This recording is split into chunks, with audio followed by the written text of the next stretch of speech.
Welcome on in, guys. Tobin here with you, and thanks for checking out the channel. The trade deadline comes, the trade deadline goes. The Miami Dolphins make no more moves. No Bradley Chubb, no Minkah Fitzpatrick, no Jaylen Waddle.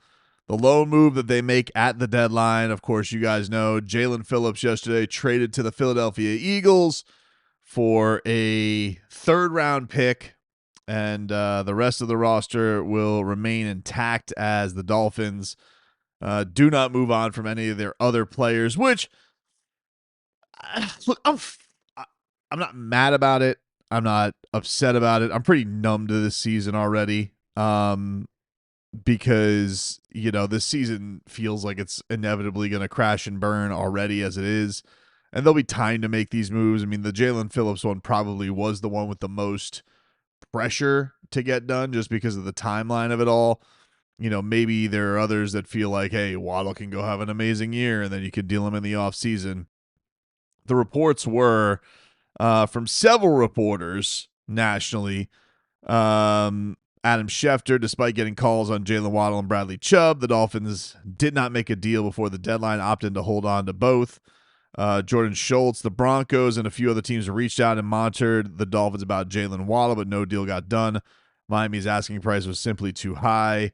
Benjamin Albright reports the Dolphins wanted a first and more for Jaylen Waddle, and teams weren't willing to part with that for Jaylen Waddle. And I think that probably would have been the most surprising thing of today.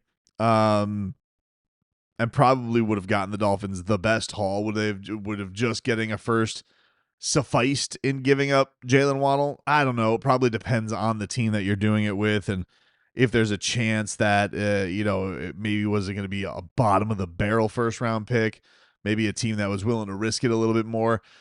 The Bradley Chubb thing, I don't know simply what people were going to expect to get from him based on his age and injury past. I think you stack up as many assets as you can, sure, even if it's a fourth, a fifth. But, there is a semblance of the Dolphins do need to have, I guess, a team for the rest of the year. And then probably the one I was most surprised didn't happen and didn't seem like it had a whole ton of traction on was Minkah Fitzpatrick. Just because the Minkah trade, first of all, Chris Greer's gone. You got to know that he's got a special affinity for Minkah because that was one of his first picks, and he gets him back and was fired up. That was kind of his, lipstick on the pig that was the Jalen Ramsey situation. But you got this feeling like he's not thrilled to be here, right? Like this isn't one of those situations where this has ever really been a great marriage. And you would have thought, like, hey, if he goes and you can find somebody else to pursue him. But then again, like, what is the ask for Minkah these days? Like, what are you expecting to get for him?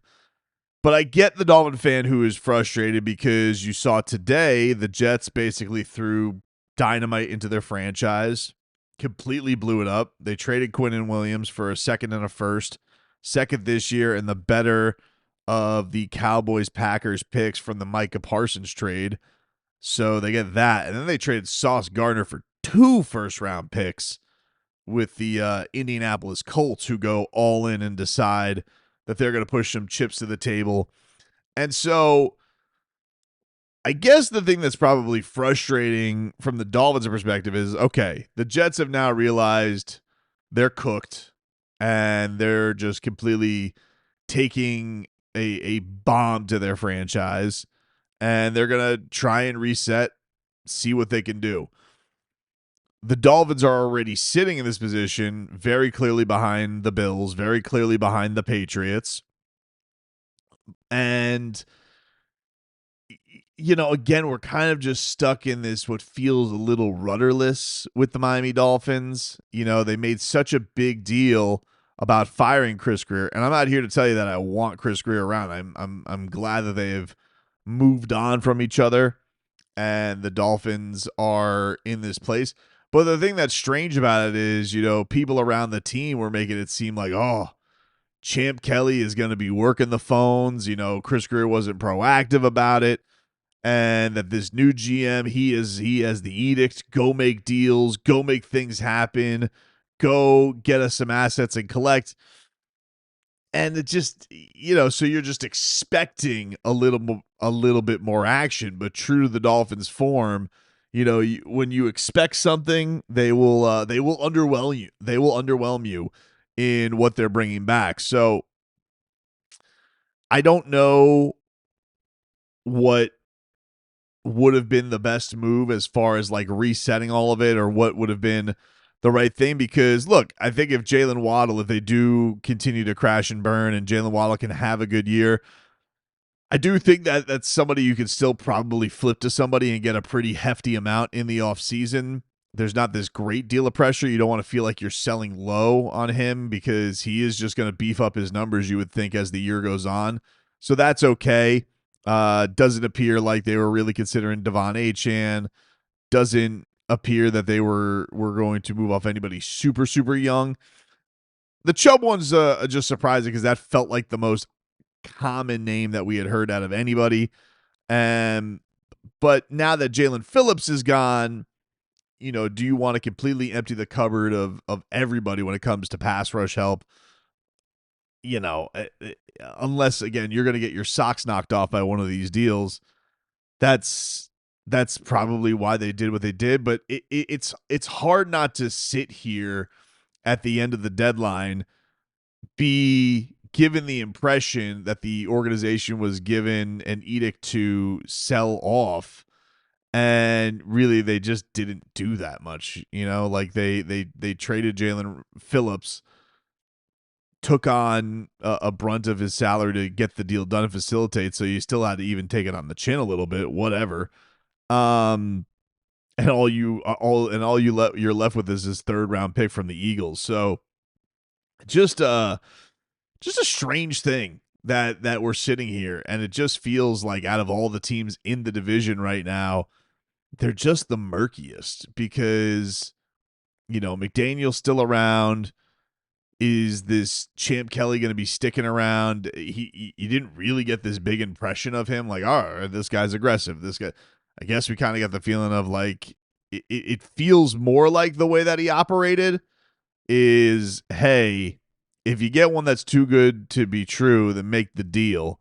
Otherwise, you're kind of a placeholder here. You're not really in charge. And everybody kind of made it seem like, oh, this guy, he's come in here, he's fairly new, he's a guy that's trusted. It's going to be his front office. And I don't know, it doesn't really feel that way. It kind of felt like he was more of a babysitter, and this was some framework. And the one deal that he made, wasn't like a whoa. It was pretty on the nose. Bradley Chubb did post on Instagram afterwards a montage of himself in Dolphins garb, so that's nice. He seems, I guess, that hey, he's sticking around for whatever, however much longer.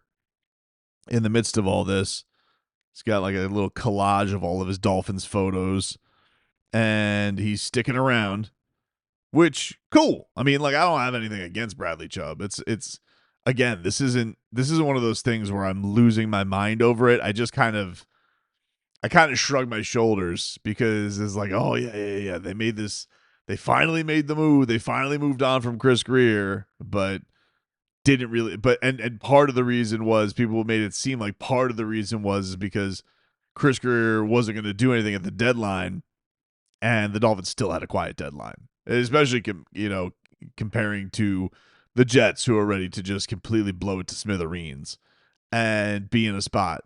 And I don't know, maybe the Dolphins still in their delusional mind think that there's going to be some kind of a bounce back here, and they're not going to need to blow this thing sky high.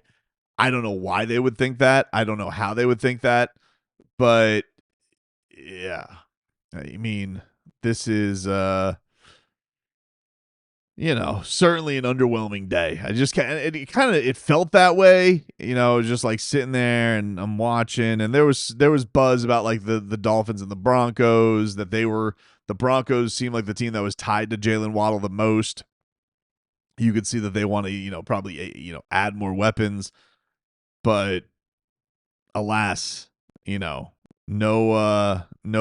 dice for Miami or anywhere they're going. And then we'll see. We'll see, what this young team can do with the rest of the season. Can there be any sign of light at the end of the tunnel? Can there be any of that? And then like who the hell's in charge of all of this? Like, cause it just feels like pretty much everybody is just lame duck or just placeholding right now until they can actually get to the people they want to take over the rebuild of this team.